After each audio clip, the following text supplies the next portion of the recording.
Hello and welcome to another episode of the Simple Faith podcast. My name is Dave Betts, and together with my wife Sharia, we are exploring all the things that make our faith what it is. So that means we're trying to strip away all of those unnecessarily churchy or intellectual words. We're trying to just have a down-to-earth conversation about the incredible God that we serve. So we're continuing our series looking at myths in the church, and today's episode is a good one. We're going to jump into a conversation with Dave Rogers, who's an elder at Ascot Life Church in the UK, to tackle the myth that the size of a church equals the success of a church. It's a really fascinating conversation that I hope you'll find as helpful as I did. So let's jump in. Dave Rogers, welcome back to the Simple Faith podcast. I have a question for you. Where is the craziest place you've cycled on Zwift in the last 3 months? The craziest place I've cycled on Zwift? Yeah. I have cycled up a virtual Mont Ventoux, which is a real mountain in France, but it's been replicated in an online cycling platform so that you can practice and live the pain in the comfort of your own home. It sounds so cool when you describe it like that. Virtual cycling. But Dave is a fairly avid cycler. He's got a pretty nifty little tech setup going on. So anyway, Dave, it's great to see you. It's always so good to connect with you. Dave is someone I've worked with before and just had a great time working with. And I get to catch up with him fairly regularly as I'm in here in Canada and you're in Ascot. Dave, we are tackling some church myths at the moment. Last week, we talked about contradictions in the Bible. And how there's this myth that, the Bible is full of contradictions. And we hopefully went some way to answering that today. And next week, you're with us for 2 episodes, actually, which is really cool. This week, we are talking about the myth that the size of your church is the success of your church. So there's often this common view, and I've heard it. In fact, I'm guilty of it, that says, if your church is less than 400, then you must be failing. Or if you're not a mega church, then you're doing something wrong. So let's talk about that. I guess my first question for you, Dave, that we can maybe discuss is, where is this myth come from, do you think? Why do we think that the size of your church is the measure of its success? That's a great question, Dave. And I think firstly, we need to say where it's not come from. I would suggest it's not come from the Bible directly. That this is the success criteria for a local church, I think, and that's where we don't see it. Obviously, we do see different sizes of churches in the Bible. We can talk about that as we go through. But I think my perception is that there's a very cultural lead on this thing, on size equals success and bigger is better because of the culture that we live in. And we live in a very connected technological culture where the reality is you see on YouTube or different contexts, the big churches have got big resources, so they're out there and they look great and they're doing all the conferences, and so therefore there's an aspiration to be like them because we'd all love to do that, and then that becomes normalized in the church context. So because you're tuned into all these big churches, you don't need to name them, but we know them on YouTube. They're big. They do worship albums and kick out loads of stuff, which you can only do really if you've got a good size of congregation, resources, servers, servant-hearted people serving in different areas. And so that's become normalized in what we see and then what we consume as either congregation members of churches. We see that as the normalized goal, or if you're a church leader, you see that as the aspirational goal because, well, wouldn't it be nice if we could be on doing all this stuff and telling people how great we can do church? So I think that's part of where the issue has arisen, is a cultural shift and sort of business models, which is talking about bigger is better, more profits to the shareholders, those kind of philosophies that are in the world around us that have infiltrated, I guess, the church's mindset about what is aspirational, what do we want to be like, and what do we want to replicate. Yeah, I think that's a really good point. And I know you mentioned not to mention some churches, but it's hard not to with this specific case because some big churches have resources that enable them to do profoundly incredible things. So take Life Church, for example, who created the Bible app, which has just been a game changer for Christians around the world. Like, that's a really good thing. So it's easy to look at that and go, well, they were able to do that because they were a big church. Therefore, in order to do good things for the kingdom of God, you must be a big church, right? And as you mentioned with worship music and things like that, the resources that you have enable you to do some incredible things that can impact the world. You know, there's music out there from probably 3 or 4 churches in particular who just so shape what worship culture looks like in our world. And so it's easy to look at that and say it's a good thing. And I know that, Dave, it's something that you've struggled with, it's something you've wrestled with in the past, and it's certainly something that I've wrestled with. I've come from a context of a big church, a church of well over 1,000 people, and I was on staff there as a music director, and so I loved having the resources to do some really cool things. And even then, I would look at the bigger churches and feel frustrated that they had the resources to do all the things that I wanted to do. And then I moved from a church of 1,000 to a church of about 100 while I was a student. And then I served another church as a student that was about 500. And then my first job out of ministry was about 300. And then I joined you in Ascot, which was about 200. And now I'm at a church of about 20. So I've seen a gamut of different sizes. And it's been a real wrestle for me. And Dave, I remember having conversations with you in the office where when you first joined your staff team, that was something that was a challenge. You wanted to think big, right? That was, I remember that us talking about that. Yeah. And I think, again, as I look back on that, a few years on, a few more grey hairs or less hair, you wonder what it was that was in the younger me getting frustrated with those kind of things. Maybe elements of jealousy. Let's call it as it is. Feeling, well, that's not fair. How comes they get to do that and we can't do that? As a young leader and as a young pastor, you're always aspirational and you want to see the kingdom of God. You want to see God changing lives and you want to see it happening in the hundreds and thousands because you're passionate about the gospel. So you automatically go to the place where actually if we have more resources, if we're bigger, we can do more. And so that would cause a frustration. But then there are things in me that I needed to work out as a young man getting older, getting more experienced in the church, realizing what had become idols to me. I think that's the thing. We need to always constantly check our heart. And not a great place to start in this whole thing is looking at other churches thinking, I'd love that. I'm a bit jealous. And big becomes an idol. Yeah, that's a really poor place for a church leader to lead a church from, because then your motivation is mixed. It's maybe misfocused on what God's called you to, and I think this idea that big is better leads you down a certain road. Now, I think it's really very important to emphasize that big doesn't equal bad. Yeah. And we have to be very careful. It's quite a nuanced conversation, really. But big isn't bad, and small, but also small isn't bad. Yeah.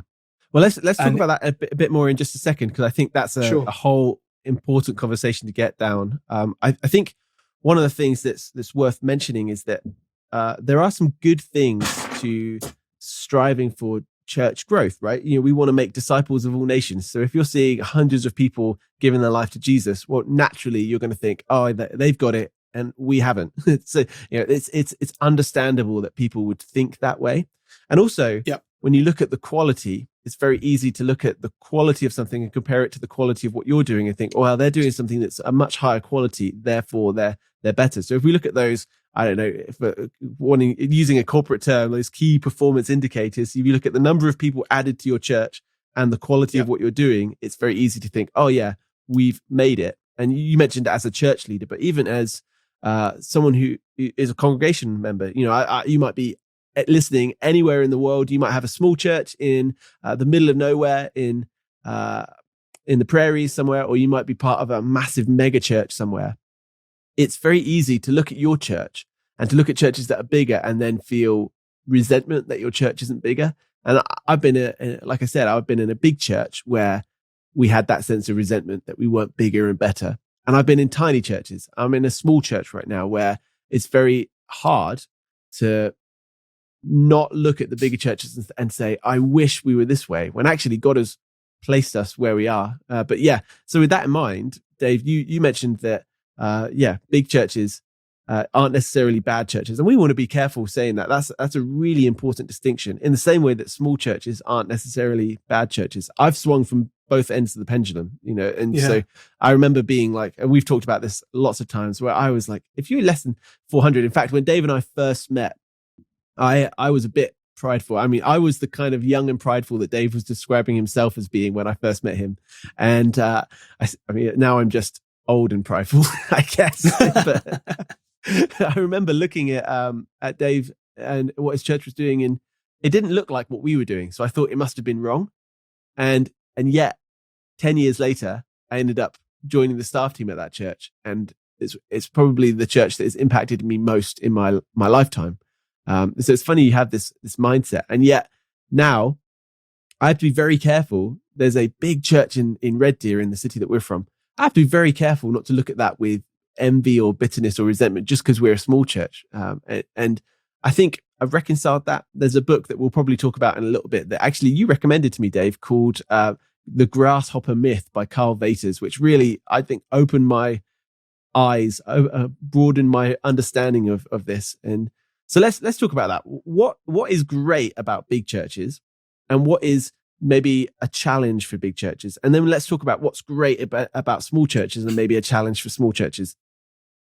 Yeah, just before we do that, if I just want to chuck one thing in about some of the mindset, and because I think it's helpful in that conversation about size, is that we use language along the lines of healthy things grow. And so if your church isn't growing, it's not healthy, and that kind of thing. So we have to be careful that growth doesn't just mean getting bigger and bigger and bigger, because we can grow, what's these languages, you can grow a mile wide but an inch deep. Yeah. And so it just blows away. And so again, understanding growth as something that we as churches do, and we look at nature, plants grow, but also plants go through the autumn or the fall and die away and come back in the spring. And so to have this sort of sense that if you're not growing and you're not getting bigger, you must therefore be unhealthy, I think plays into this whole conversation around big is better and small is not so good. Because obviously, if you're not big, you've not grown, and therefore you're not healthy, and there must be something wrong with the church. So regarding big not equaling bad and small not equaling bad, there's amazing things that big churches can do. Mm-hmm. Many of us who are listening to this, you may have been to a conference run by Life Church. Well, the thing I love about Life Church is they give it all away for free. God's blessed them with so much, and Craig Rochelle's they're so generous, and they give it away, and they're not looking to build an empire, they're looking to serve the church. But we've all been to those kind of conferences, those events where we've just been built up and encouraged, and you don't get that in a smaller context in the same way. Hearing some of those speakers that you may not hear apart from watching YouTube and things, and maybe things have shifted. The reality is we've been in a year of lockdown where there've been no conferences, and YouTube and online has been a real way of connecting in. So this may be less of an issue, but there's the resources, as Dave mentioned earlier, the Bible app, worship albums that inspire and empower our worship teams in leading worship, resources and books. You notice a lot of the church pastors in bigger churches write books because they've got time, because they've got multitudes of teams running the day-to-day stuff. So they can give themselves to just writing and resourcing the local church. So I think smaller churches and medium-sized churches would be poorer without the big churches. Yeah. But again, the important thing is for those churches not to say, well, we're only successful if we're like them. And I think that's that's the myth, Dave. I think the myth is we all have to be big. But the stuff that we see in Grasshopper Myth and other books like that show that the church needs to be the church it needs to be in its context, serving the people around it in the right way. So say big isn't better than small, and it's not bad, and it's not the best. Yeah. But every aspect of church together, that's where we have a real success in the church and working at. So I think, yeah, I think I would put it as bluntly as big churches have better economies of scale. They're able to do more effective things because they have a bigger pool of money. So rather than a lot of small churches doing individual ministries, that's often more costly because you need people to run those things or whatever. There's lots of opportunities for people to meet new Christian friends and have good people around them. There's tons of areas to get involved. It's really great for kids ministry. Often bigger churches, you can hide in the crowd if you want to. But then some of the bad things are you can hide in the crowd if you want to. You know, it's hard for elders to pastor the church properly. It's hard to do hospital visits and things like that. As the elders, as the people who've been given spiritual authority to lead your congregation, it's hard to look after your flock as well as you would like to. It's harder to foster that sense of tight-knit community. It's not impossible, but it's much harder. It's easy to be someone who just consumes rather than being a part of something. Sometimes you don't notice if people leave. I mean, I want to talk about that. There's a lady in Ascot Life Church where Dave is leading, a lady called Nyarai, and she is a lovely lady. She's really cool. She used to be in a church that I worked at before she was at Ascot Life Church, funnily enough. And she was a camera lady. And so she and I served on the same team together. And I never knew her name. I never got to know I never knew anything about her, actually. In fact, some of my friends, when I mentioned her at being Ascot, didn't remember her either. And that broke my heart because when I went to Ascot, this is not to say that Ascot's great and perfect and all that stuff, but when I went to Ascot, I met her and she said, "Oh, I remember you from when you were at Kerith." And I recognized her. So I said the name of the church, that's okay. There's nothing wrong with Kerith. It was just the nature of it being a big church. And I remember saying to her, I'm so sorry. I recognize you, but I don't remember your name. And we ended up having a really great conversation. And I loved seeing her as part of a smaller church because there was time and there was space to build those relationships. So that's one of the challenges of being in a big church when you don't notice if maybe people leave. Maybe big churches can be a bit less stringent towards their handling of finances. You know, you often see churches buy crazy money on things. And one of the things I appreciate about small churches is that you have to handle your finances so carefully because you just don't have as much. And so you end up making more careful choices. And that was something, again, that I appreciate about Ascot, which would be a medium-sized church, I would say, by most kind of reckonings, right? It's about 200. But the money is handled so carefully and cautiously and honorably. And I really love that. Now, small churches struggle too because technically they're not as strong. So in this kind of YouTube COVID age, it's been a nightmare trying to figure out live streams, as Dave and I have been talking about over the last couple of weeks, trying to figure out some of this stuff. There are fewer resources. There are fewer volunteers. Sometimes it's really hard to get people to join. I mean, in my context, as a church of 20 to 40, it's hard to persuade people to join the church because it's small. And people don't necessarily want to be a part of small where they can't hide. And so there are challenges there. There's few people to get involved, but you have deep relationships and the elders can walk through life with that congregation in such a deep way. And it's easy to speak into the needs of the congregation as well, because you have a much better spiritual gauge of where your congregation is at. Sorry, Dave, what were you going to say? Yeah, no, I think you're right, Dave. And if you look at the statistics now, everyone can pluck a statistic to make a point. So someone will have a counter statistic, but someone, I can't remember where I read it, but reckons that probably 90% of all churches around the world would be less than 200 people ish. Do you know what I mean? That's the sort of size. That's a lot of smaller churches. And again, Carl Vaters in his book Grasshopper Myth, he says people choose to go to a small church for various reasons. Yeah. Some of them would include easier making of friendships and relationships with people.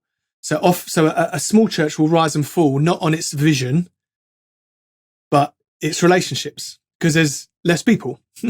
And so the relationships are formed in a different way. Obviously, bigger churches can keep driving forward because of the vision, and the relationships may not need to be quite so strong, but there will be very strong relationships in that church. But the focus will be different.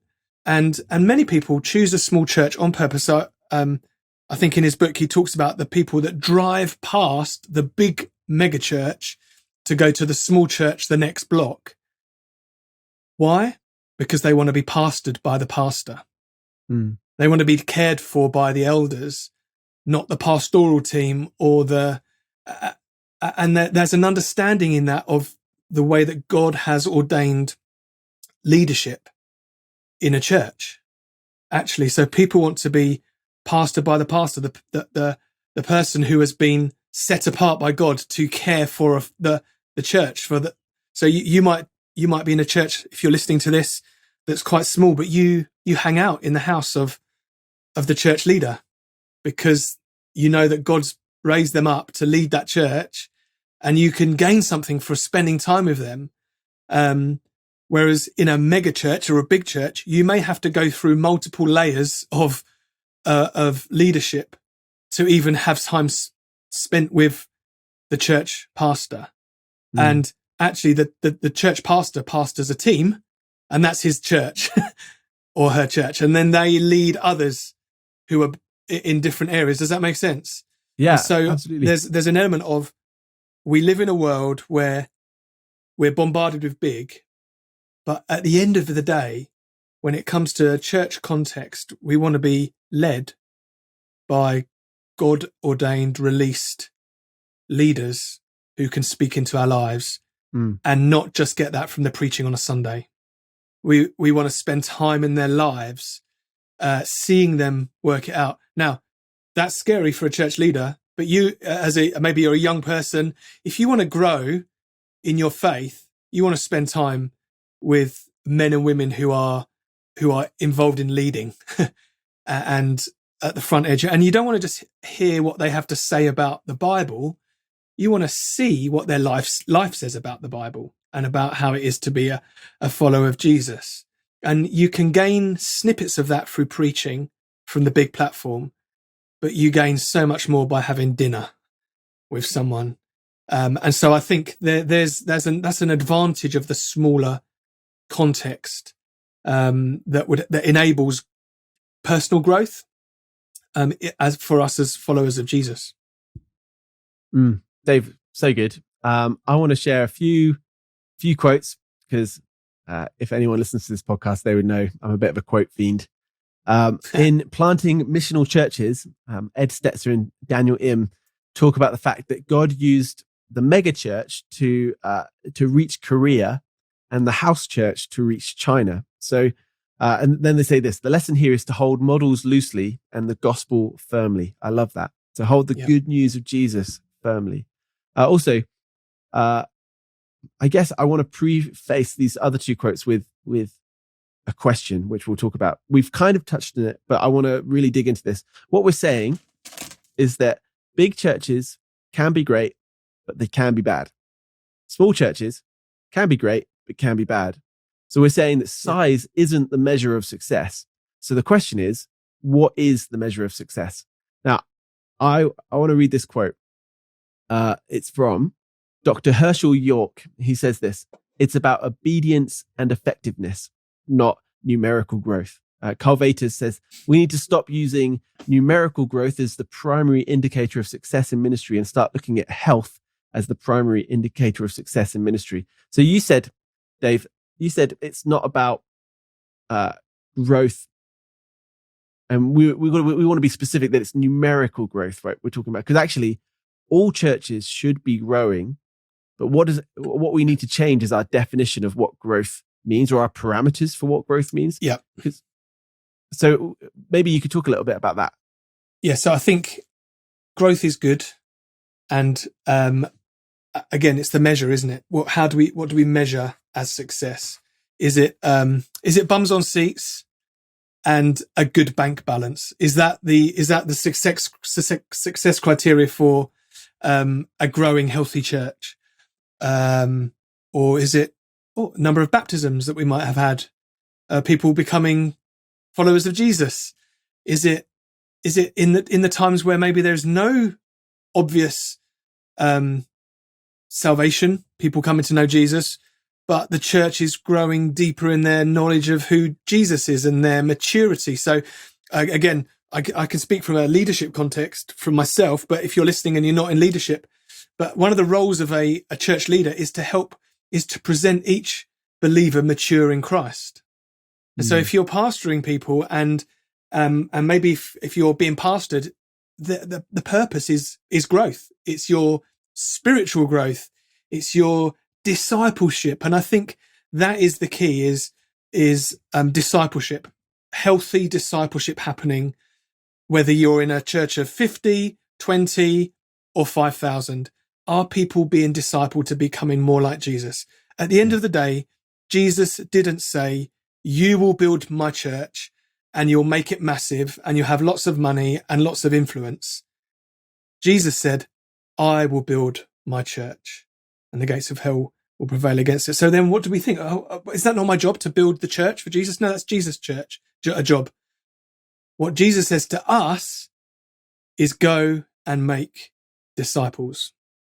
Go and make disciples of all nations, baptize them in the name of the Father, Son, and the Holy Spirit, teaching them to obey everything I've commanded you. So I think if we were looking at success criteria, discipleship probably should be high up on the list of what that looks like.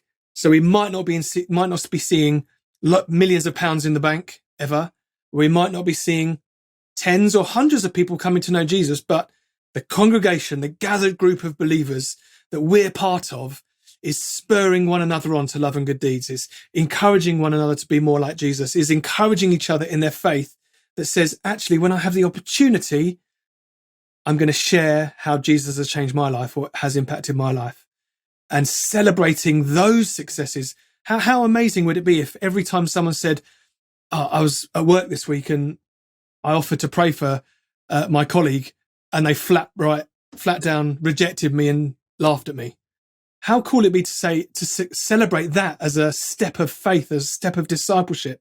Now, their colleague may not have come to know Jesus through an amazing moment of conversion, but that person showed that they're a disciple of Jesus, stepping out into things. If we celebrated those small steps more and more, that would be a criteria for success, I think.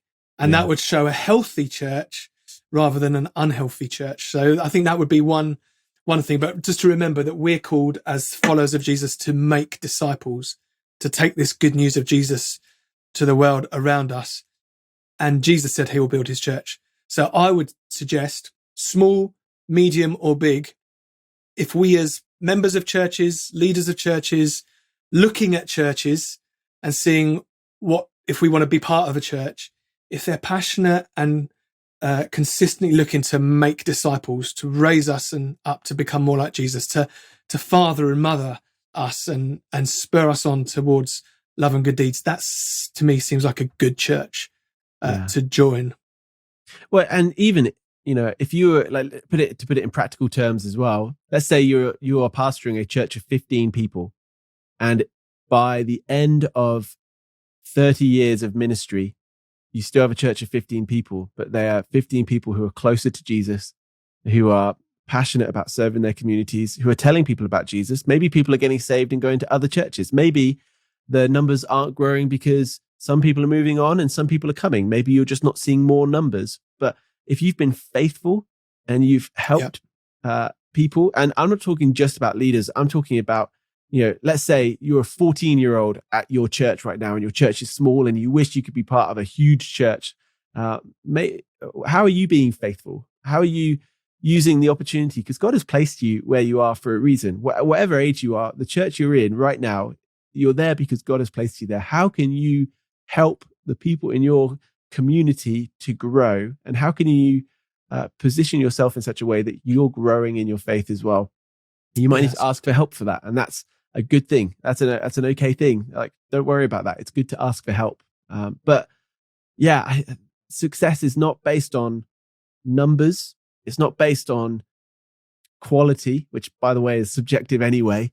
It's based on, are we moving closer towards Jesus? Are we able to say, in that classic verse that I love to repeat again and again, are we saying, like John the Baptist, he must increase, Jesus must increase in my life, and I must decrease? If we're saying those things, that's the indicator of a good church. Not the stats on the graph, right?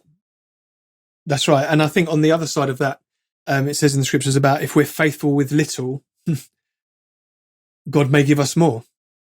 And I think you're so right, Dave, that whole thing about faithfulness is such a key moment. And if I get to the end of my ministry, to the end of my life, and I can say, I've been faithful with what you put in front of me, Lord. I've pastored wherever you've called me to pastor. It could be an Ascot for the rest of my life. There could be church plants where it's smaller. There could be joining a bigger church. I don't know, but whatever that looks like, I want to be able to say I've been faithful with what you've given me to do. And your measurement of success isn't always my measurement of success, Lord. And I just want to be one who you say, well done, good and faithful servant, at the end of it. And if that is staying where I am, I'll do that.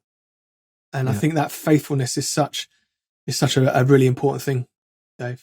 Yeah. Dave, thank you so much for your time. I think, if we're going to summarize what we've said, it's the same as so many of these conversations. It's not black and white. It's not as black and white as saying you have to be A or you have to be B. There's this whole spectrum. And the important thing is not how your church looks. I think the thing that needs to change is how we measure it. We've got to stop measuring based on numbers, stop measuring based on quality, technical quality, I should say. And we want to measure based on faithfulness and obedience. And that means, as a small church, you can do something profound and powerful and world shattering because you're telling people about Jesus. And as a big church, you can do something profound and world shattering because you're creating a Bible app or a worship album, whatever. It doesn't matter what it looks like, as long as you're being obedient and faithful. So yeah, Dave, thanks for your time. I'll see. Is there anything else you want to add to that? Well, sorry if that's okay. Just one more thing. And off the back of faithfulness, I do think vision is important as well.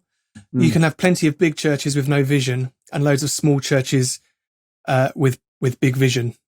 So what our vision is.